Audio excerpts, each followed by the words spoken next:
Assalamualaikum warahmatullahi wabarakatuh. Perkenalkan, nama saya Mardini.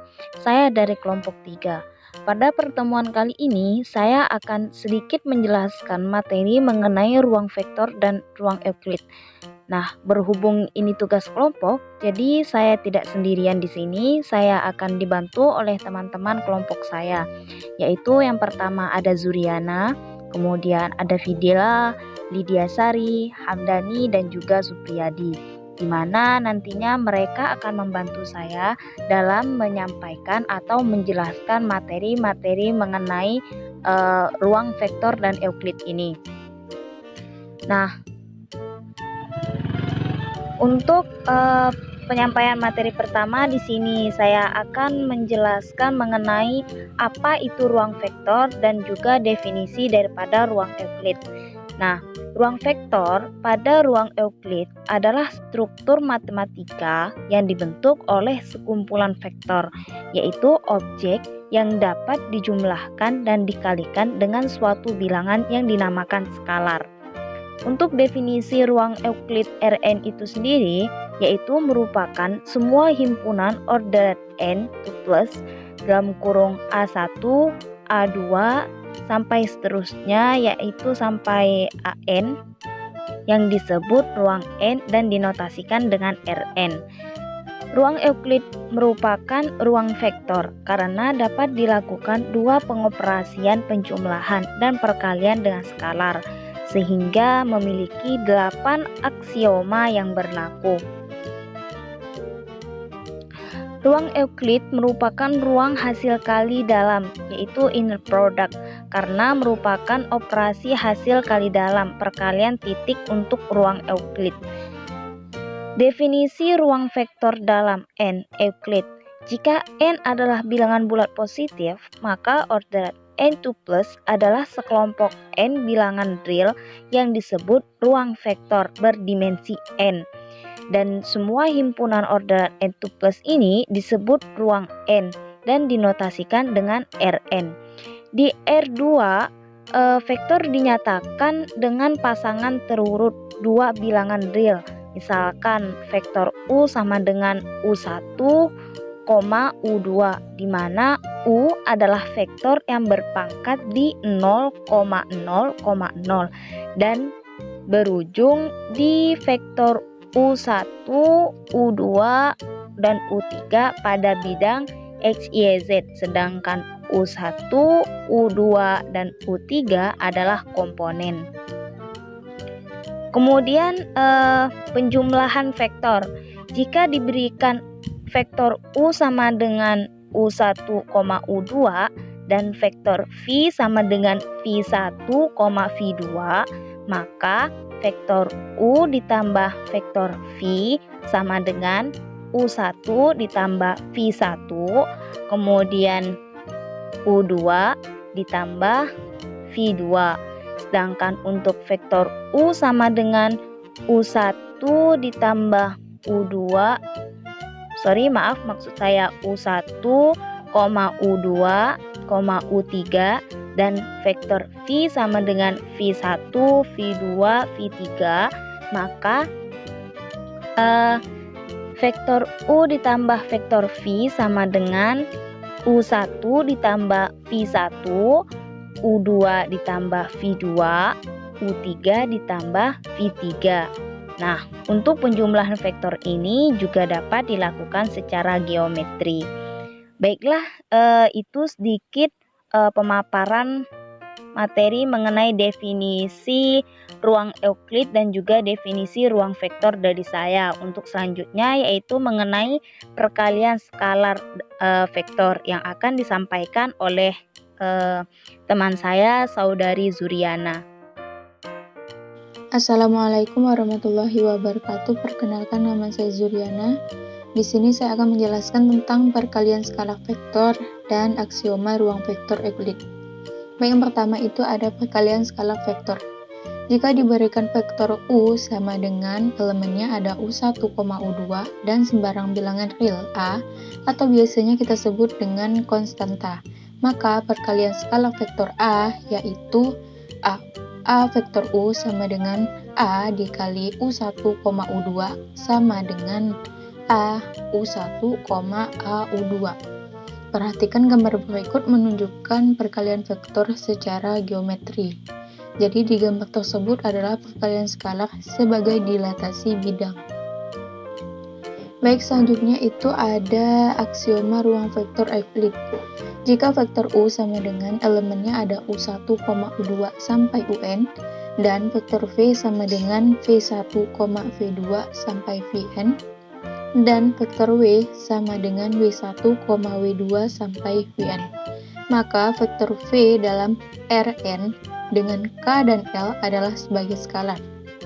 Maka dikatakan ruang vektor jika memenuhi 8 aksioma untuk vektor penjumlahan dan perkalian skalar, yaitu yang pertama ada vektor U ditambah vektor V sama dengan vektor V ditambah vektor U. Dalam hal ini disebut sebagai sifat komutatif terhadap operasi penjumlahan skalar.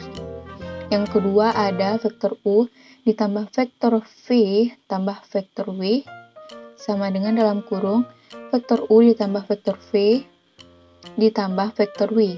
Dalam hal ini disebut sifat asosiatif terhadap operasi penjumlahan skalar. Yang ketiga itu ada vektor 0 atau vektor identitas. Jika dinotasikan dengan vektor 0 elemen himpunan V sehingga berlaku vektor U ditambah vektor 0 sama dengan vektor 0 ditambah vektor U sama dengan vektor U.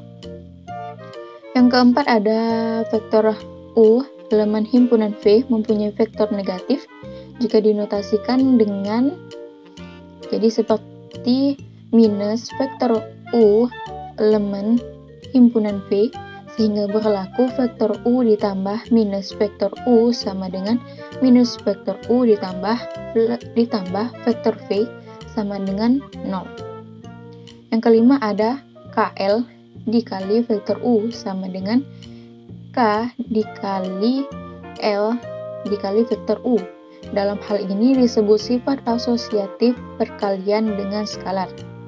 Yang keenam ada dalam kurung K plus L dikali vektor U sama dengan K vektor U ditambah L vektor U. Dalam hal ini disebut sifat distributif terhadap skalar. Yang ketujuh ada K dikali dalam kurung vektor U ditambah vektor V sama dengan K dikali vektor U ditambah K dikali vektor V. Dalam hal ini disebut sifat distributif terhadap skalar. Yang ke-8 ada L dikali vektor U sama dengan vektor U. Dalam hal ini disebut sifat perkalian dengan skalar. Baik, mungkin sekian yang dapat saya jelaskan. Lebihnya saya mohon maaf. Wassalamualaikum warahmatullahi wabarakatuh. Oke, baik. Assalamualaikum warahmatullahi wabarakatuh. Saya Fidela akan melanjutkan penjelasan dari rekan saya yaitu Zuryana. Nah, definisi hasil kali dalam atau inner product. Nah, jika U sama dengan U1, U2, seterusnya hingga UN dan V sama dengan V1, V2, dan Vn, maka vektor dalam Rn. Maka hasil kali dalam Euclid U dikali V didefinisikan U dikali V sama dengan U1 V1 ditambah U2 V2 dan seterusnya sampai UN ditambah Vn. Nah, aksioma ruang hasil kali dalam. Yang pertama yaitu U dikali V sama dengan V dikali U. Nah, sifat tersebut merupakan sifat komutatif terhadap perkalian. Yang kedua, U ditambah V dikali W sama dengan U dikali W ditambah V dikali W. Sifat distributif terhadap perkalian. Yang ketiga, KU dikali V sama dengan U dikali KV sama dengan K dikali UV. Selanjutnya yaitu arah dan kebebasan linier. Vektor memberikan konsep arah dalam Rn dengan mewakili garis melalui 0. Jika U adalah vektor tidak 0, maka perkalian AU dari U membuat garis melalui 0 dan U sehingga disebut arah U dari 0. Vektor bukan 0, U dan V memiliki arah yang berbeda dari 0 jika masing-masing tidak mempunyai kelipatan dari yang lain. Oleh karena itu, vektor U dan V adalah kebebasan linear karena tidak memiliki bilangan real A dan B dengan AU ditambah WV sama dengan 0. Sekian yang dapat saya jelaskan, kurang lebihnya saya mohon maaf. Saya kembalikan kepada moderator. Assalamualaikum warahmatullahi wabarakatuh. Ya baiklah, Assalamualaikum warahmatullahi wabarakatuh. Di sini saya Lydia akan menjelaskan tentang titik tengah dan titik berat. Definisi dari ruang vektor real tidak termasuk definisi jarak, tetapi kita dapat berbicara tentang titik tengah dari segmen garis U ke F. Berdasarkan titik tengah dari segmen garis U ke F, yaitu titik tengah segmen garis U ke F sama dengan U plus 1/2 F dikurang U sama dengan 1/2 U plus F. Selanjutnya adalah panjang dan jarak vektor dalam R² N. Panjang vektor. Panjang U merupakan jarak U sama dengan U1 dikali U2, di mana U sama dengan akar U2/1 ditambah U2/2, sehingga jarak vektor U dikurang F² 2 sama dengan akar U1 dikurang U2 plus F1 dikurang F2. Sekian, terima kasih. Baiklah, bismillahirrahmanirrahim. Assalamualaikum warahmatullahi wabarakatuh. Baiklah, saya di sini akan menunjukkan penjelasan tentang pertidaksamaan segitiga. Dalam geometri vektor, ketidaksamaan segitiga yaitu V tambah V kurang dari sama dengan U ditambah V. Pada latihan sebelumnya berasal dari fakta bahwa U dikali V kurang dari atau sama dengan UV. Pertidaksamaan ini dikenal dengan sebagai pertidaksamaan Cauchy-Schwarz berdasarkan rumus perkalian dalam U kali V sama dengan UV cos. Dan karena itu U dikali V kurang dari atau sama dengan UV cos. Kurang dari atau sama dengan UV karena cos kurang dari atau sama dengan 1. Dan untuk mendapatkan persamaan segitiga itu sudah cukup untuk menunjukkan bahwa U ditambah V pangkat 2 kurang dari atau sama dengan U ditambah V pangkat 2, yaitu sebagai berikut. U ditambah V pangkat 2 sama dengan U ditambah V dikali U ditambah V sama dengan U pangkat 2 ditambah 2U dikali V ditambah V pangkat 2 kurang dari atau sama dengan U pangkat 2 ditambah 2U V pangkat 2 sama dengan U ditambah V pangkat 2. Selanjutnya yaitu definisi rotasi.